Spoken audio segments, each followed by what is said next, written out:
تیسرا چیپٹر اس کے اندر توحید ہے، باب توحید ہے، کتاب التوحید ہے، یعنی معرفت خداوند تبارک و تعالی۔ ائمہ معصومین نے جو کچھ بیان فرمایا معرفت الہی میں، کہ یہ بھی ذہن میں رکھ لیں کہ تشیع عموماً لوگ سمجھتے ہیں ان لوگوں کے رویوں سے اور گفتگو سے جو اپنے آپ کو شیعہ کہتے ہیں۔ ایک معروف شخصیت جو آج کل زندہ ہے، خدا ان کو حفظ کرے، توفیق دے، کہ کافی خدمت انہوں نے کی ہے اسلام کی، دین کی و تشیع کی، ڈاکٹر تیجانی حفظہ اللہ، پڑھی ہوئی ہیں تقریباً سبھی نے ان کی کتابیں پڑھی ہوئی ہیں۔ یہ مستبصر ہوئے، یعنی شیعہ نہیں تھے، پھر مطالعہ کر کے شیعہ ہوئے۔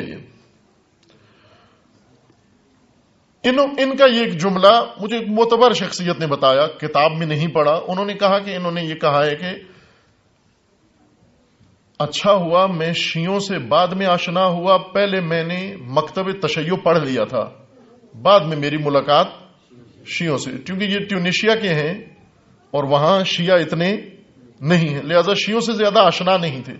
انہوں نے کتب شیعہ کی، تعلیمات شیعہ کی حاصل کر کے پہلے سے مطالعہ شروع کر دیا انہوں نے، چونکہ خود اپنے مذہب کے بہت بڑے عالم تھے، ڈاکٹر بھی تھے، پی ایچ ڈی، بہت جید عالم فاضل شخصیت ہیں اور بہت روان قلم ہے ان کا۔ اس اپنی عالمانہ تحقیقات کے اندر انہیں توجہ آئی اور انہوں نے شیعہ مکتب کا مطالعہ شروع کیا اور وہیں پڑھ کر بدل گئے، یہ تشیع قبول کر لیا، اعلان کر دیا، اور پھر اس کے بعد مذہب شیعہ پر انہوں نے لکھنا شروع کر دیا، اور پہلے یہ کتابیں لکھی کہ میں شیعہ کیوں ہوا، پھر اس کے بعد آہستہ آہستہ دوسرے مطالب کی تشریح کرنے لگے۔ بعد میں انہوں نے آہستہ آہستہ جب یہ شیعہ کی تعلیمات میں آ گئے اور شیعہ مذہب سے، تو ان کا شیعوں سے بھی پالا پڑا، تو اس وقت انہوں نے یہ کہا کہ اگر شیعہ مکتب پڑھنے سے پہلے میری شیعہ لوگوں سے ملاقات ہوتی، میں زندگی بھر کبھی شیعہ نہ ہوتا، میں کبھی بھی شیعہ مذہب قبول نہ کرتا، لیکن میری خوش قسمتی سمجھے کہ میں شیعہ لوگوں سے ملاقات سے پہلے مکتب تشیع سے آشنا ہو گیا تھا۔ یہ جملہ کیا بتاتا ہے؟ یہ محقق کا جملہ ہے۔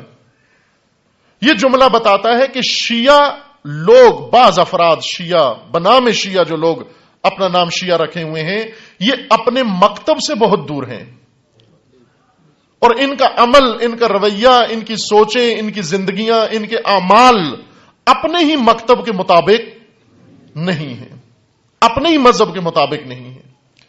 لہذا جو لوگ تشیع کے حوالے دیتے ہیں بعض شیعہ افراد کی گفتگو سن کر یا ان کے اعمال دیکھ کر، یہ غیر تحقیقی کام کرتے ہیں۔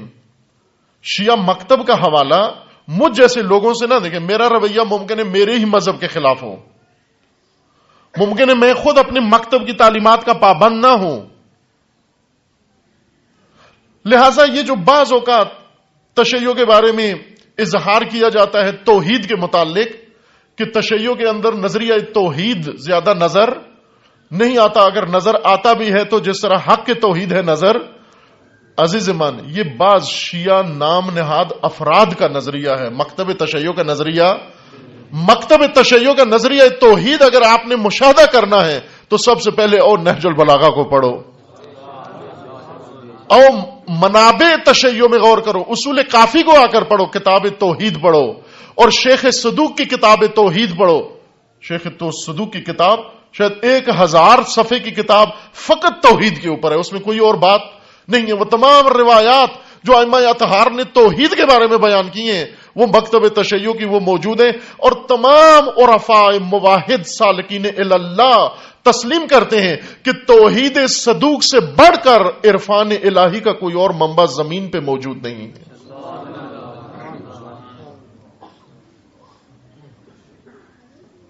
اور آ کر صحیفہ سجادیہ دیکھو، اگر آپ نے توحید تشیع سمجھنی ہے تو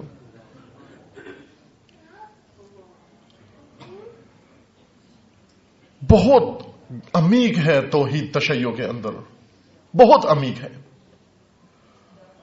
اور وہ روایت امام علیہ السلام کی کہ ہماری بات اتنی گہری ہے، وہ اتنی دشوار و سخت ہے کہ اس کو سمجھنا آسان نہیں ہے۔ لا یحتملہ الا نبی مرسل او ملک مقرب او عبد امتحن اللہ قلبہ للایمان۔ امام ششم فرماتے ہیں کہ ہماری باتیں سمجھنے کے لیے کون چاہیے؟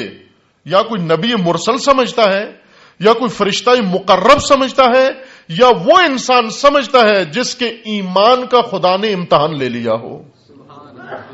وہ ہماری تعلیمات سمجھتا ہے کہ ہم کیا کہہ رہے ہیں.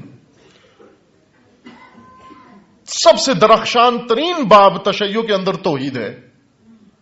جس قدر پختہ, جس قدر عمیق, جس قدر زیبا, جس قدر عارفانہ, جس قدر خالصانہ توحید تشیع کے اندر ہے, کہیں بھی نہیں ہے. بعض لوگ ہوتے ہیں قبضہ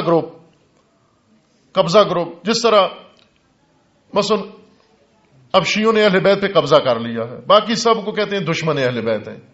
نہ عزیز من, باقی لوگ دشمن اہل بیت نہیں ہیں, سب محب اہل بیت ہیں. فقط ناسبی طبقہ ہے بیچ میں, وہ بھی اتنے زیادہ نہیں ہے کہ آپ ہر وہ شخص ہمیں دشمن اہل بیت نظر نہ. یہ دشمنی کی ڈگریاں مت دو.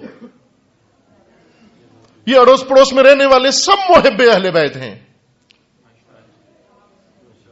تمام مسلمان محب اہل بیت ہیں. تمام مسلمان محب اہل بیت ہیں. بعضوں کو ہم نے بھگایا ہے ان مجالس سے, ورنہ آپ کو یاد ہوگا, یہ بزرگوں کو یاد ہوگا کہ ابھی بھی پاکستان کے اندر بہت سارے مجالس کے لائسنس اہل سنت کے نام پر ہیں, بہت سارے تازیوں کے لائسنس اہل سنت کے نام پر ہیں. کتنی سبیلیں اہل سنت لگاتے ہیں, تبرک اہل سنت پکا کے دیتے ہیں. اہل سنت آ کر, اگر نہ کہوں اکثریت مجالس میں ان کی ہوتی تھی, تو کم از کم نصف تعداد ان کی ہوتی تھی مجالس کے اندر. غیر ذمہ دار لوگوں نے ممبر پر بیٹھ کر ان مسلمانوں کو بگایا, بجائے اس کے کہ اہل بیت کی طرف ان کی رغبت کو مزید بڑھاتے, اس محبت کو تشیع میں بدلتے. وہ محبت جو تھی اس کو بھی ختم کرنے کی کوشش کی. محب اہل بیت ہیں لوگ, دشمن اہل بیت نہیں ہیں. ایک گروہ ہے ناسبی گروہ جس کا اسلام سے کوئی تعلق نہیں ہے, نام اپنا مسلمان رکھا ہوا ہے نام نہاد. باقی سارے مسلمان محب اہل بیت ہیں. کتابیں لکھی ہیں ان مسلمانوں نے, ان کتابوں کو دیکھیں, انہوں نے اہل بیت کے بارے میں کیا شان و کیا قصیدے و کیا مقام لکھا ہے انہوں نے.